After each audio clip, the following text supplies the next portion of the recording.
అక్కడే ఉంది. ఇలా ఈ రాష్ట్రంలో అధిక వర్షాలకి నష్టపోయినటువంటి రైతులు అనేక మంది ఉన్నారు. వాటితో పాటు భూములు కూడా కోల్పోయి ఉన్నాయి.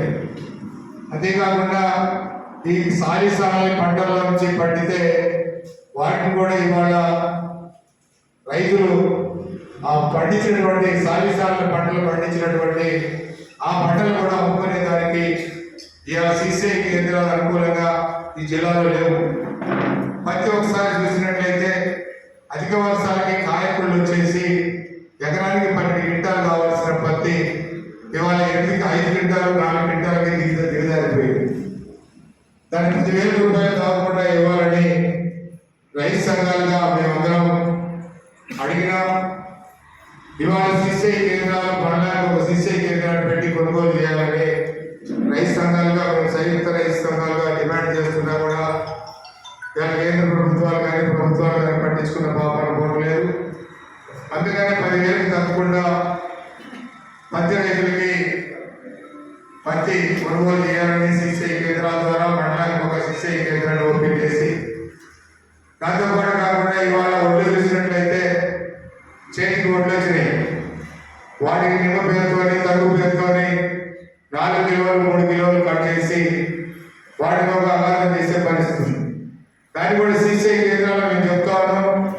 మీరు కూడా కొద్దిగా నిమ్మని సడలించి సిసిఐ కేంద్రాల్లో రైతుల దగ్గర దళారీలు కొనకుండా ప్రభుత్వమే కొనుగోలు చేయాలని, ఆ కొనుగోలు చేసినటువంటి డబ్బుల్ని తక్షణమే 48 గంటల్లో ప్రభుత్వ గతంలో చెప్పింది 48 గంటల్లోనే రైతులు జమ చేస్తామన్నారు. దాంతో పాటుగా వారి ఎన్నికలకు ముందు చేసినటువంటి వాగ్దానాలు 500 రూపాయలు బోనస్ ఇస్తామన్నారు. ఆ 500 రూపాయల బోనస్ కూడా ఈ రేటుతో పాటు కలిపి రైతులకు ఇవ్వాలనేది మా యొక్క డిమాండ్. అంతేకాదు ఇవాళ పరిస్థితి చూసినట్టయితే ఈ యొక్క మద్దతు రేటుని ఈనాడు కాంగ్రెస్ ప్రభుత్వాలు ఉన్నప్పుడే స్వామినాథన్ కమిషన్ దాన్ని సిఫారసు చేసి స్వామినాథన్ కమిషన్ చేసింది.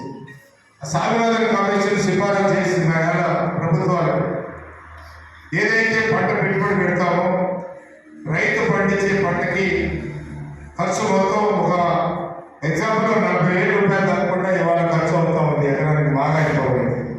40,000కి ఇంకొక 40,000 అదనంగా కలిపి 80,000 రూపాయలు కలిపి దాని మద్దతు రేటు నిర్ణయించారు.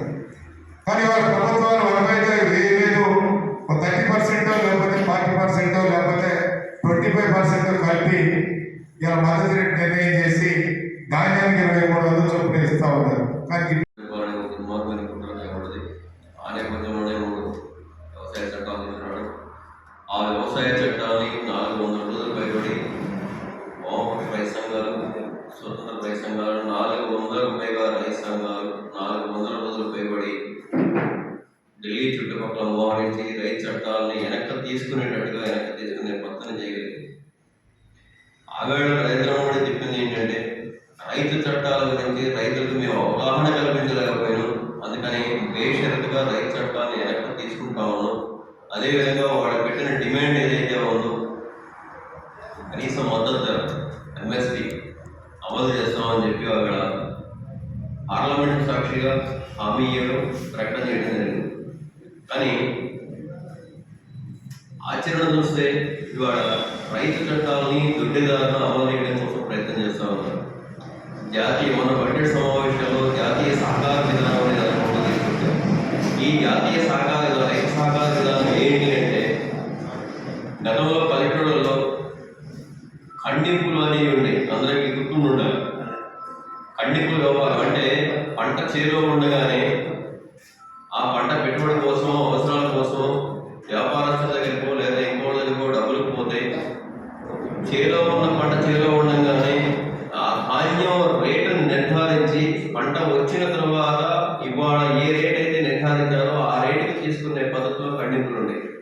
ఇవాళ జాతీయ సహకార విధానంలో కూడా కార్పొరేట్ కంపెనీలని కంప్లీట్గా ఆ ధాన్యాన్ని కానివ్వండి పంట మొత్తాన్ని వాళ్ళ కబ్జాలకు పోయే విధంగా పంట చేలో ఉండగానే వాళ్ళు పంట చేలలోకి వచ్చి ఇదో మీ ధాన్యం ఎంత రేటు పెడతాం అని చెప్పి ఖండింపుల పద్ధతి